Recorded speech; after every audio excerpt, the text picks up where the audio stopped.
Il y a des histoires pour ceux qui brûlent, dans les recoins les plus sombres de l'histoire, comme des braises qui ne s'éteignent jamais. Des récits que l'on n'apprend pas à l'école, qui ne figurent pas dans les documentaires habituels, mais qui survivent par leur pouvoir fascinant, par leur caractère grotesque, passionné et tragique.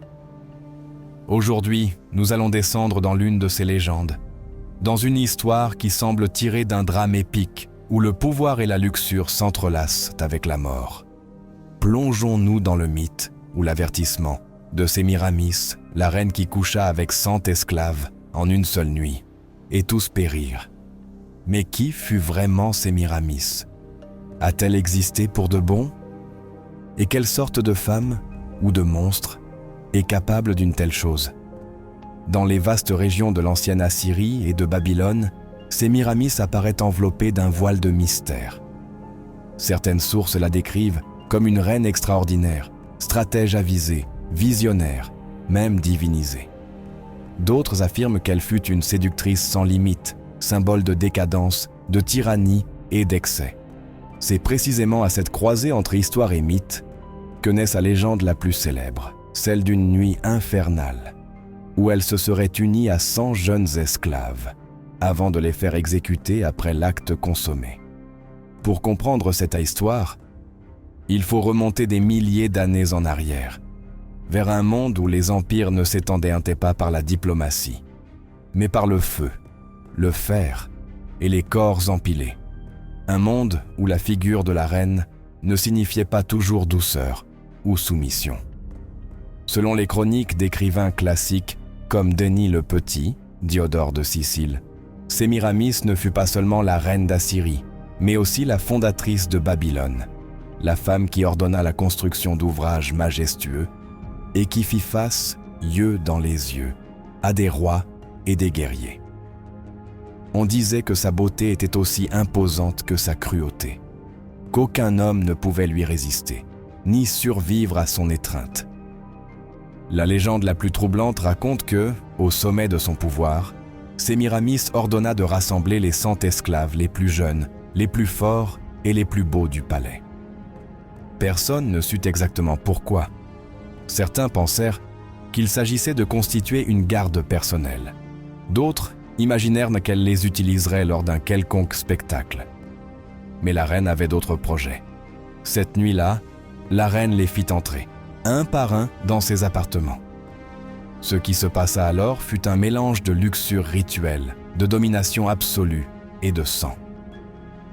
Chaque esclave qu'elle prenait devenait sien comme un sacrifice. Personne ne sortait vivant. Selon la légende, ses soldats personnels attendaient à l'extérieur avec des ordres précis. Aucun homme ne devait sortir vivant après avoir couché avec la reine. Pour elle, le plaisir était une forme de domination. La mort, sa signature finale. La raison derrière ce massacre érotique reste un mystère. Certains historiens de l'Antiquité interprètent cet acte comme une représentation symbolique du pouvoir féminin poussé à l'extrême. Une femme qui non seulement prenait ce qu'elle désirait, mais qui le détruisait ensuite, affirmant ainsi son autorité absolue dans un monde dominé par les hommes. D'autres y voient simplement un avertissement mythologique, une image déformée de ce que la femme peut accomplir quand le désir devient arme. Pourtant, une interprétation encore plus sinistre suggère que cet acte faisait partie d'un rite secret, un rituel ésotérique lié au culte babylonien de la fertilité, de la guerre et de la domination. Dans certaines versions du récit, Sémiramis ne couchait pas seulement avec les esclaves par désir, mais pour absorber leur vigueur, leur énergie vitale. Chaque corps, chaque cri étouffé dans la nuit était une offrande, un prix que ces hommes payaient pour lui offrir davantage d'années de jeunesse, davantage de puissance sur son empire. La scène est si choquante que beaucoup l'ont rejetée comme une exagération, une fable propagandiste inventée par des chroniqueurs grecs afin de salir les reines orientales. Et cependant, quelque chose d'inquiétant subsiste dans le fait que cette histoire ait traversé les millénaires, répétée et adaptée par des cultures si différentes. Pourrait-il y avoir une part de vérité derrière le mythe? Cette histoire pourrait-elle cacher, sous son voile scandaleux, quelque chose de plus profond et de plus perturbateur. Car ce que nous savons, c'est que Sémiramis n'était pas une reine ordinaire. Ses conquêtes, réelles ou imaginées, l'ont placée parmi les figures les plus fascinantes et controversées de l'Antiquité. On racontait qu'elle avait fait construire des villes entières, qu'elle avait bravé l'Égypte et la Perse, qu'elle avait inspiré les légendes des déesses comme Ishtar et Astarté. Et bien que les historiens débattent encore de son existence réelle, son ombre est si grande que même les chroniques les plus sobres finissent par parler d'elle comme d'un être qui transcende l'humain. C'est justement à cette frontière entre histoire et mythe qu'émerge l'image la plus dangereuse, celle d'une reine qui, en une seule nuit, transforma le plaisir en sentence de mort. Qu'est-ce qui poussa Sémiramis à agir ainsi? Était-ce simple sadisme ou quelque chose de plus profond? Ce qui arriva après cette nuit tragique marqua un point de non-retour dans son règne.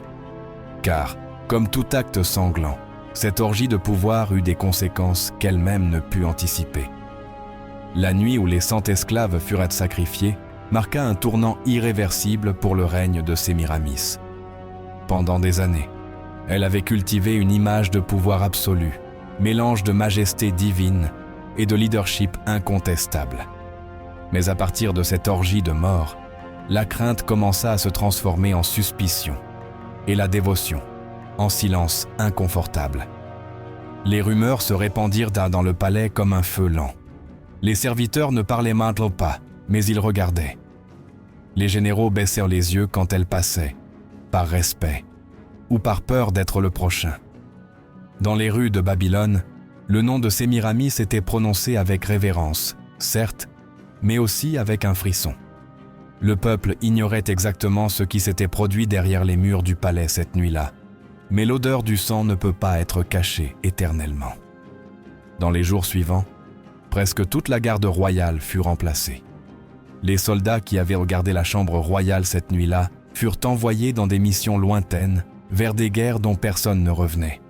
Certains disparurent, tout simplement.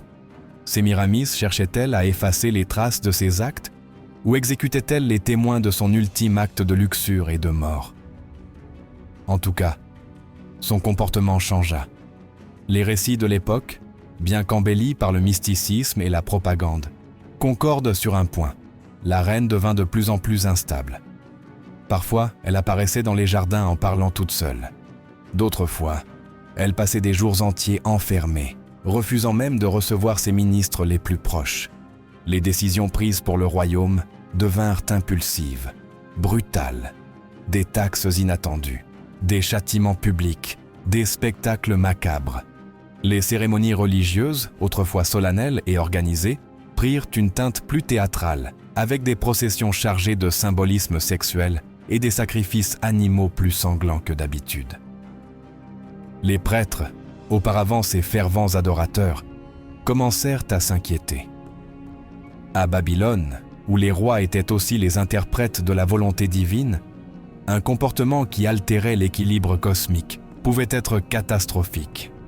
Et ce que Sémiramis avait fait, si les rumeurs étaient vraies, n'était pas seulement un péché charnel, mais une transgression spirituelle. Elle avait rompu le cycle sacré entre la vie et la mort, utilisant le sexe non pour donner la vie, mais pour l'ôter. Certains textes anciens suggèrent que la reine ne regretta jamais rien. Au contraire, après cette nuit, elle se sentit invincible. Ces 100 esclaves n'avaient été que le début d'une quête plus profonde. L'immortalité par le désir, le contrôle absolu sur le corps et l'âme d'autrui. On dit qu'elle commença à consulter des oracles interdits, à chercher les connaissances perdues de civilisations oubliées, à expérimenter avec des poisons et des élixirs. L'un des récits les plus troublants affirme que pendant plusieurs semaines, Sémiramis rêva des visages des esclaves. Pas comme des cauchemars, mais comme des visions érotiques et sacrées. Comme si, dans chaque mort, elle avait absorbé un fragment d'énergie parcourant désormais son corps. Alors, ses conseillers commencèrent à craindre quelque chose de pire que la folie, que leur reine cherche à devenir une déesse. L'architecture de Babylone changea progressivement. De nouveaux temples furent érigés en l'honneur de divinités peu connues, souvent féminines, terribles, associées à la fertilité et à la mort. Le temple d'Ishtar, autrefois l'un des plus vénérés, fut rénové avec des symboles érotiques. Sémiramis commanda une statue colossale d'elle-même, en forme de divinité, nue, avec des serpents dans les cheveux et un manteau de crâne. À sa base, une inscription « Je prends ce que je désire, je décide quand cela s'achève ». Pour beaucoup, ce fut le moment exact où le peuple commença à s'éloigner d'elle, non par haine, mais par crainte religieuse. Car dans l'Antiquité, défier l'équilibre entre la vie et la mort n'était pas seulement un crime politique ou moral, c'était une erreur cosmique. Et si la reine tentait de prendre la place des dieux, les conséquences pourraient entraîner toute la nation dans l'abîme. Malgré tout, elle avait encore des défenseurs. Certains la voyaient comme l'incarnation de l'ordre par le biais de la terreur. D'autres n'osaient simplement pas lever la voix. Mais dans l'ombre, l'opposition commençait à se former. Les nobles, les généraux et même certains prêtres commencèrent à tenir des réunions secrètes. Ils savaient qu'un empire dirigé par une femme qui croyait être immortelle ne pouvait durer éternellement. Et pendant ce temps, Sémiramis restait enfermée dans son palais de marbre et de feu. Elle parlait avec des visions, rêvait des 100 esclaves qui lui avaient offert leur vie, se croyait indestructible. Mais le destin, même pour les rois qui se prennent pour des dieux, finit toujours par trouver une faille. Et cette faille commença à s'ouvrir le jour où l'un de ses esclaves survécut. Sémiramis avait bâti son règne sur le désir et la mort. Elle avait fait de son corps un autel et de chaque amant un sacrifice. 100 hommes, une nuit, un acte unique. C'est ainsi que tous le racontaient, c'est ainsi que tous le répétaient, craintivement. Et c'est ainsi que la reine elle-même y croyait. Mais personne n'avait imaginé qu'un de ses esclaves ne soit pas mort. L'un des 100 corps voués à l'oubli s'était réveillé dans les ténèbres, couvert de sang, respirant à peine, et porteur d'un secret capable de tout détruire. Son nom n'apparaît dans aucun registre officiel. Il n'existe ni statut, ni chronique le mentionnant. Il fut effacé intentionnellement de l'histoire, comme si son existence représentait une menace qu'il fallait cacher à tout prix. Pourtant, dans certains manuscrits apocryphes, dans des papyrus cachés sous des siècles de poussière, on parle d'un jeune homme du nom de Zadim. Zadim n'était ni le plus fort, ni le plus beau des 100 esclaves. En réalité, il avait été inclus dans le groupe presque par erreur, comme remplaçant de dernière minute. Il était agile, discret, et avait servi plusieurs années dans les écuries royales. Il n'était ni noble, ni cultivé, ni guerrier. Mais il possédait quelque chose que les autres n'avaient pas, une étrange immunité contre les poisons. Depuis l'enfance, il avait survécu à des morsures, à des champignons mortels, et même au venin d'un cobra du désert. Personne ne savait pourquoi. Simplement, son corps résistait aux toxines habituelles. La nuit du massacre, Zadim fut l'un des derniers à être appelé. Il avait déjà vu des dizaines d'hommes entrer dans le sanctuaire de la reine sans jamais revenir. Quand vint son tour, il ne trembla pas, ne dit rien. Il marcha en silence vers l'autel du désir et de la mort. Ce qui se passa à l'intérieur est impossible à reconstruire avec précision. Mais selon les textes secrets, Sémiramis lui offrit du vin mêlé à une potion fatale. Exactement celle qui avait tué les autres. Zadim but, mais il ne mourut pas. Sémiramis, convaincu que le poison agirait en quelques minutes, le congédia d'un dernier baiser, comme les autres avant lui. Zadim tomba au sol en feignant des convulsions et fut traîné dehors par les gardes. Son corps fut jeté parmi les cadavres dans une chambre souterraine. Mais là, au cœur des ténèbres, le jeune homme se réveilla. Il respira et il comprit qu'il possédait quelque chose que personne d'autre n'avait, une seconde chance et la vérité. Durant plusieurs jours, il resta caché dans les profondeurs du palais, se nourrissant d'eau sale et de miettes de pain. Chaque nuit, il entendait les chants, les pas les murmures de la reine priant des dieux obscurs qu'elle vénérait désormais. Il sut que quelque chose se préparait. Et surtout, il comprit qu'il n'était plus seulement un esclave. Il était le seul témoin vivant de l'atrocité commise par Sémiramis, et que si quelqu'un pouvait abattre la femme qui se croyait une déesse, c'était lui. Zadim réussit à s'échapper par un passage de service, aidé par une vieille femme qui le connaissait depuis son enfance. Il trouva refuge dans les quartiers pauvres de Babylone, où les légendes circulaient plus vite que les épées.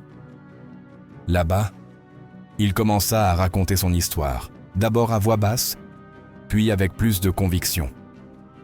Bientôt, des prêtres exilés, d'anciens conseillers et même des guerriers bannis vinrent le retrouver. Il voulait entendre de sa bouche ce que tous soupçonnaient, mais n'osèrent dire. Que Sémiramis était coupable de meurtre rituel, qu'elle avait violé la loi divine et qu'une âme vivante pouvait en témoigner. Mais parler ne suffisait pas. S'ils voulaient que le peuple se soulève, si les dieux devaient briser leur silence, ils avaient besoin de preuves. Ils devaient exposer la reine de l'intérieur. Et pour cela, Zadim devait retourner là où il avait failli mourir. C'est alors qu'un premier plan d'infiltration du palais fut mis au point. Déguisé en serviteur muet, Zadim revint dans les couloirs de marbre où son sang avait coulé. Il portait avec lui un symbole gravé par les anciens prêtres, un talisman de protection et de témoignage. Son objectif n'était pas de tuer la reine, pas encore, mais de retrouver les documents, les rituels, les traces. N'importe quelle preuve que ce qui s'était produit n'était pas un délire, mais un crime tangible, un acte d'hérésie impériale. Ce qu'il découvrit dans les archives secrètes du palais était plus sombre qu'il ne l'avait imaginé. Des manuscrits contenant des instructions précises pour le rituel. Des registres des esclaves choisis, leurs âges, leurs mensurations, leurs marques. Des diagrammes astrologiques, des annotations écrites au sang et surtout, une liste incomplète. Sur les 100 noms, seuls 99 étaient barrés. Sémiramis avait su. Elle l'avait senti. Quelque chose en elle l'avait averti qu'un survivant existait. Et c'est pourquoi, depuis cette nuit-là, elle dormait chaque soir avec un poignard sous l'oreiller. Zadim sortit du palais avec la certitude que le temps était compté. Son simple fait d'exister était une bombe à retardement pour Sémiramis. Bientôt, le peuple parlerait. Bientôt, les temples se diviseraient. Bientôt, la guerre ne serait plus seulement menée à coups de couteau, mais deviendrait une bataille de foi. Et alors que la tension montait dans les rues de Babylone, la reine commença à avoir des visions de feu, et une prophétie oubliée se mit à se réaliser. L'air de Babylone devint lourd, comme si la ville elle-même respirait difficilement. Les journées étaient mâtes et brûlantes, sous un soleil inhabituel, et les nuits apportèrent des vents secs qui secouaient les robes des prêtres comme des présages d'anciens malheurs.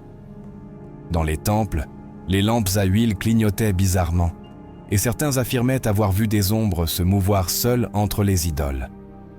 On aurait dit que quelque chose se réveillait sous la terre, quelque chose qui n'était ni homme ni Dieu, mais un châtiment ancestral. Sémiramis, entre-temps, était tentée par des rêves de feu. Elle s'y voyait entourée de corps enflammés, tandis qu'une figure sans visage lui pointait du doigt, la main en flammes. Son palais fondait comme de la cire, et son trône était dévoré par des langues rouges. À son réveil, trempée de sueur, elle courait consulter ses oracles, qui refusaient d'interpréter ses visions. Certains simulaient à même la maladie pour l'éviter. D'autres disparaissaient tout simplement. C'est alors qu'elle décida d'ouvrir les chambres les plus secrètes du temple d'Ishtar. Là, enfouie dans la pierre, reposait la prophétie du feu, un ancien texte interdit rédigé bien avant le déluge. Seuls les rois les plus sages et les plus craintifs osaient le consulter, car on disait que celui qui en lisait le contenu devait mourir peu après, consumé par sa propre ambition. Sémiramis, cependant, n'avait pas peur, parce qu'elle ne se considérait plus humaine. La prophétie parlait d'une reine de l'Est, née de la guerre et vêtue d'étoiles, qui dominerait les hommes par le désir et les dieux par le sang. Mais elle mettait en garde. quand son feu intérieur dévorerait le divin, un survivant surgirait, les mains tachées de son propre sang et la langue chargée d'une parole ancienne. Cet homme serait la clé de sa chute, le porteur du jugement final. En lisant cela, la reine poussa un cri qui résonna dans tout le palais. Elle comprit tout. Zadim n'était pas une anomalie, mais une pièce d'un plan bien plus grand, tissé bien avant sa naissance. Et non seulement elle devait le tuer, elle devait effacer toute trace de son existence. Mais il était déjà trop tard, car tandis que Sémiramis descendait dans les profondeurs du temple, Zadim parlait devant les anciens prêtres de Marduk, qui conservaient encore un pouvoir politique et spirituel sur certaines parties de l'Empire. Il présenta les documents volés, raconta sa nuit dans la chambre royale, décrivit les visages des hommes sacrifiés et exhiba le talisman avec l'inscription des 99 noms, montrant clairement qu'il était le 100e. Les anciens délibérèrent durant des jours. Accuser une reine qui se croyait déesse n'était pas une mince affaire, surtout lorsqu'elle gouvernait avec un poing de fer. Mais finalement, ils comprirent qu'il ne s'agissait pas seulement de justice, mais de restaurer l'équilibre cosmique. Car Sémiramis, par son acte, avait déchiré le fragile voile entre le sacré et le profane, et si rien n'était fait rapidement, les dieux abandonneraient pour de bon la cité. Ainsi naquit le projet le plus audacieux, un procès public contre la reine. Une cérémonie rassemblant prêtres, nobles et citoyens, où la prophétie serait lue à haute voix, les preuves exposées et les dieux invoqués pour décider du destin de la reine. Ce ne serait pas un procès politique, mais spirituel. Et pour cela, il devait avoir lieu dans le lieu le plus sacré de Babylone, la tour d'Etemenanki, le ziggurat reliant le ciel à la terre. Sémiramis, informé par ses espions, apprit le plan plusieurs jours à l'avance. Mais au lieu de fuir ou de contre-attaquer, elle accepta le jugement.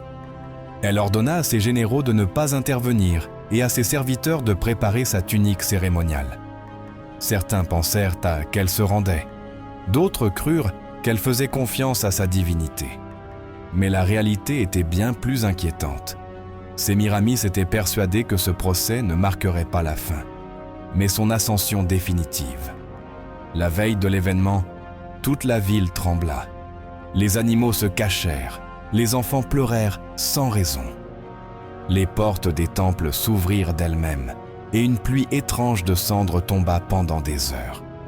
Les anciens disaient que les dieux descendaient, et que la reine du feu serait jugée pour ce qu'elle était vraiment.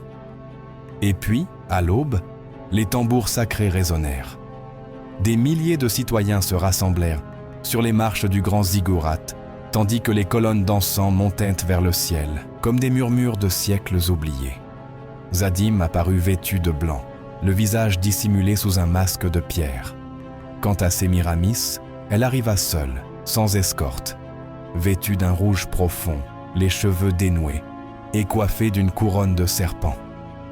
Son regard était d'acier, son sourire presque céleste.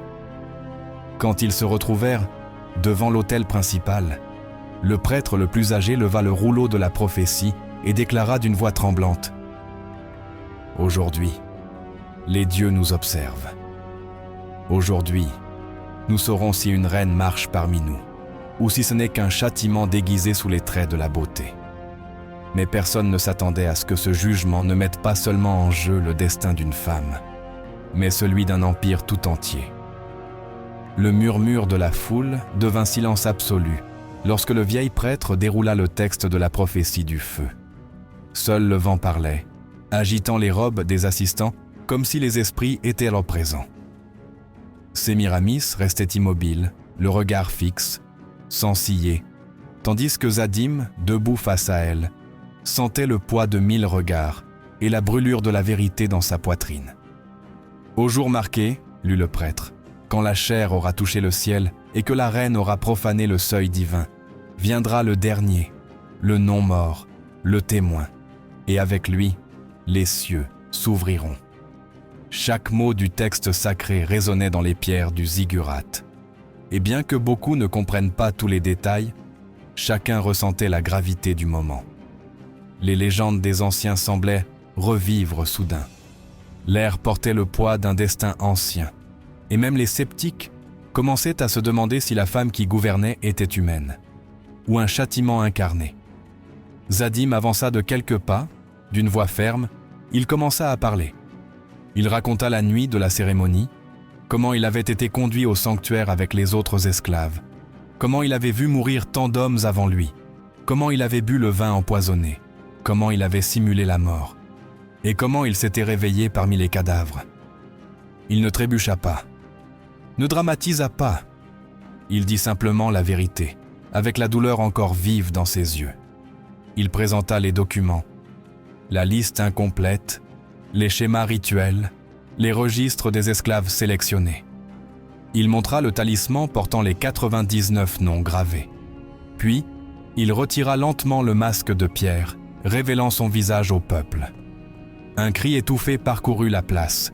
Beaucoup avaient entendu son histoire, mais aucun n'imaginait voir le survivant en chair et en os.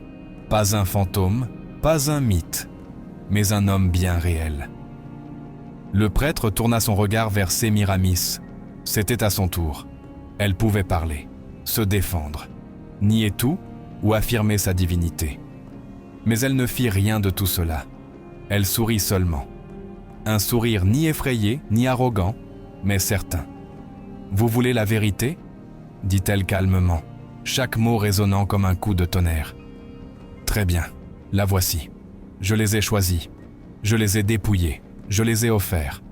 Et oui, je les ai tués. Parce qu'ils n'étaient que poussière, et que moi, je suis flamme. » Un frisson parcourut la foule. C'était l'aveu le plus brutal qu'on pût imaginer. Mais ce n'était ni une supplique, ni un repentir. C'était une proclamation de pouvoir. Sémiramis ne niait pas être une meurtrière. Elle affirmait son trône par le sang. « Je ne me cache pas. Je ne demande pas pardon. Car je suis la reine de l'Est, celle que les dieux ont aimée et que les rois ont crainte. Je suis désir et jugement, plaisir et punition. Et si je dois brûler, ce sera comme une étoile, non comme une criminelle. » Zadim la fixa sans ciller. En lui, la colère bouillonnait, mais aussi une forme de compassion. Ce qu'il voyait devant lui n'était plus une femme. C'était une créature vide, consumée par son propre mythe. Une reine devenue symbole, incapable de reconnaître l'humanité des autres. Et la sienne. Le prêtre leva les deux mains. Il invoqua Marduk, Ishtar, Shamash, tous les dieux du firmament. La foule répéta leurs noms dans un cri désespéré. Et à cet instant, le ciel répondit. Un souffle de vent secoua l'autel. Les nuages s'assombrirent, et un éclair fendit le ciel en deux, frappant le sommet du ziggurat. Tous tombèrent à genoux. Beaucoup s'enfuirent, d'autres pleuraient. La terre tremblait. Au milieu du chaos, Sémiramis tendit les bras et hurla. « Voyez, ils m'ont choisi. Je suis le feu éternel. Je suis la reine qui brûlera pour renaître. » Mais au lieu de s'élever, elle prit feu. Sa robe rouge s'enflamma spontanément. Sa peau crépita comme du parchemin. Et pourtant, elle ne cria pas, ne supplia pas. Elle rit, tandis que sa chair se transformait en cendres sous les yeux du peuple. Zadim s'approcha, tentant d'arrêter l'inévitable.